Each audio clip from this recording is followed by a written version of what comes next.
Hey guys, Grizzly the Airsofting Circus Bear here, bringing you a new series that I plan to call Grizzly's Fireside Chats. This is just going to be a series of me talking about pieces of kit, airsoft topics, from barrels, buckings, tech questions if you have them, stuff like that.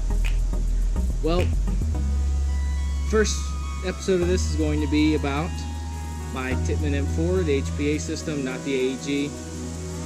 If you follow me on Instagram, you have probably seen this plastered all over it, because the Tippman M4 was my dream gun that, sadly, the Crytek LMG had to be the blood sacrifice to obtain. We will always remember you. So, as you can see, this is a bit different than a normal Tippman, but before we get into what's all on this, what's inside of it, let me give you a bit of that background of the Tippman M4s. Most of you who have done paintball, you know our dreaded enemies. Tippman is a huge paintball company that is like the basic, pretty much Tippman is the AK of the paintball world. You can get them real cheap, you can beat the ever-living crap out of them, and they will still run. If I knew how I said run, it'd not be great. These things can take a beating with a little bit of upgrade parts, stuff like that. The paintball guns work amazing from my personal experience, because I did paintball before airsoft. And the same can be said for the Tippman M4 Airsoft division of Tippman Tactical, or whatever you want to call it. This thing can take an absolute beating because it's all mechanical. That's what Tippman wanted to do. They wanted to make it easy to get into the HPA world, since you can convert this from CO2 powered magazines, which that's a flawed system all in itself, because if a mid-cap can only hold 120 rounds and you have to put a CO2 cartridge in it, every time you do a reload you are spewing out CO2 canisters. And it's not very efficient in the system anyway, so you can just throw all that out. Don't think about it, no pause, think about it, no, you throw that out.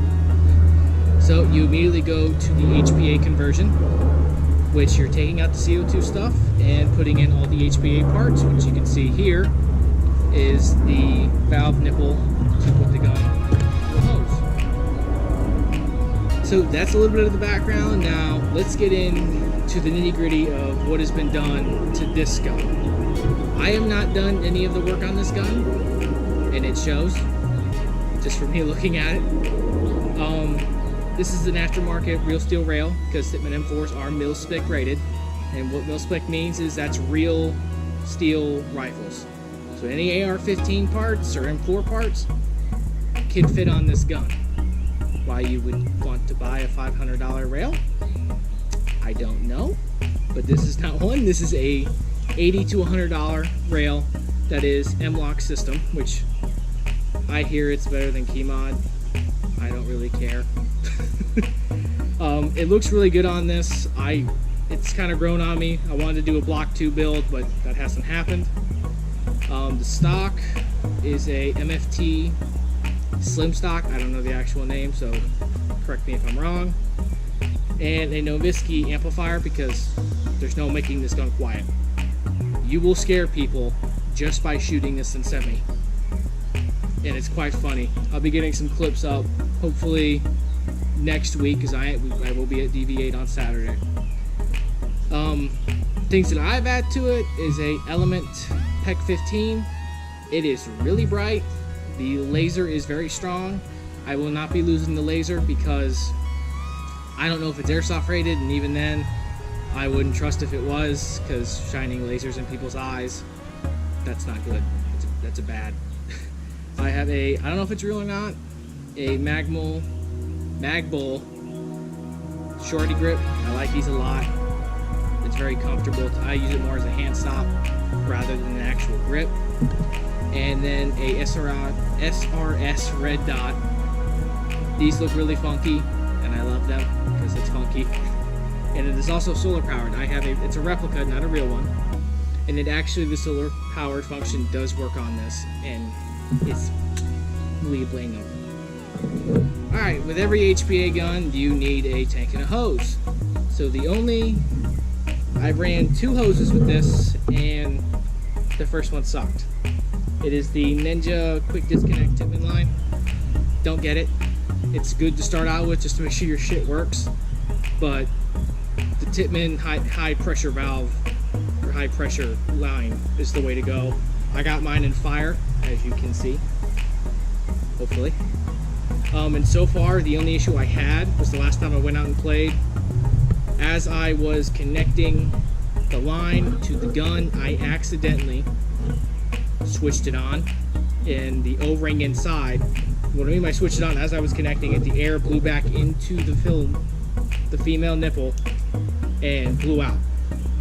So luckily, me being the part 4 that I am, I had extra O-rings around, and it's just an easy, quick pop it in and it's good. Only issue, and that was all user error.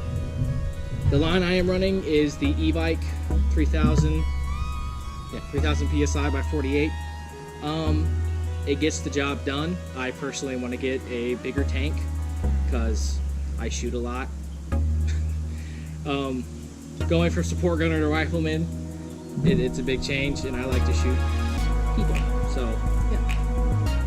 Next thing we're going to talk about is magazines I run in it. I only use 2 different kinds of magazines, and that's because I don't like buying different magazines, and these are going to work either way. This is the magazine I've had since I've started Airsoft, and the only mid-cap I had for a very long time. This is a SOCOM 200 round mid-cap. This has never been cleaned. It's never been clean. It's been thrown around, passed through multiple different guns, Echo 1s, ANKs, Crytacs, Lancer Tacticals. The only one that I have found that it has not fed in is a chopped up Frankenstein Amoeba Crytac build that I did. And as you can tell, you won't be seeing a video of that. And the other one is the Ares Amoeba mid-caps. These are the 150 rounders. I love these magazines. You can get them on CB Shooter, a pack of 10 for like 50 bucks, 40 bucks. And the only thing you really got to watch out is the break-in period.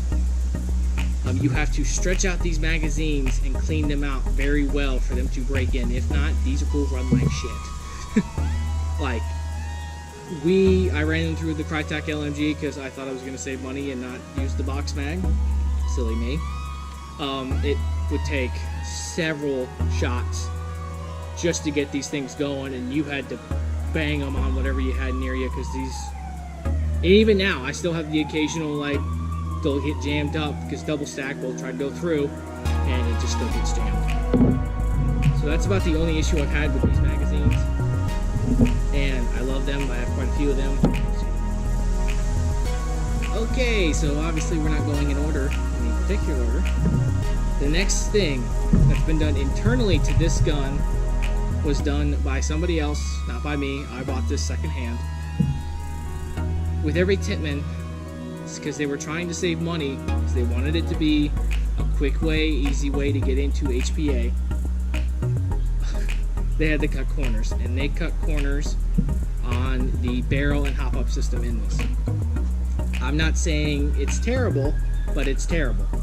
It is literally the inner barrel for these that I've seen. It's just a aluminum tube.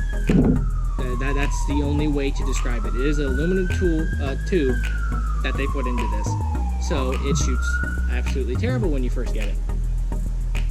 And also the hop-up. The hop-up is a gravity hop-up. So as you tighten it from the side here, it's different now. I have the TDC hop-up mod in this. As you tighten this, it falls down, and gravity's supposed to put pressure on that hop-up node. It doesn't work too good. So that, when you first get a Tippman, that's why you're going to have range and accuracy issues. So, excuse me. I have a 3D printed TDC hop-up mod in this. And of course, since it's 3D printed, it is plastic.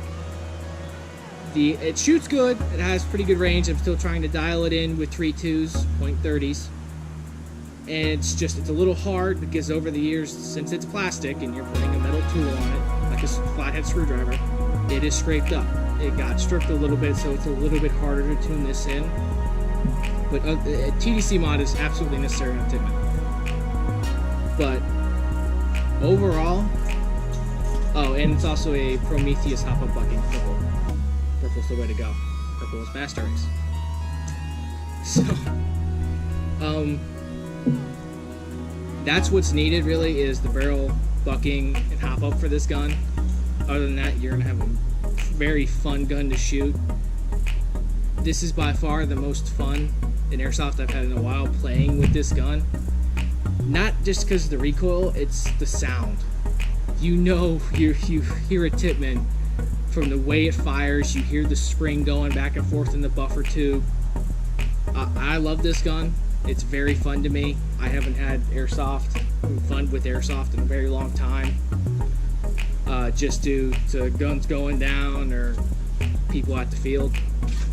But other than that, that's pretty much going to wrap this up.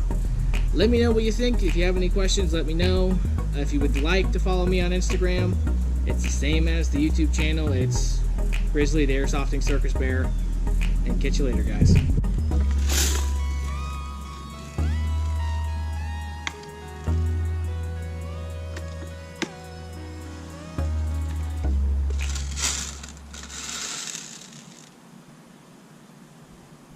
GoPro.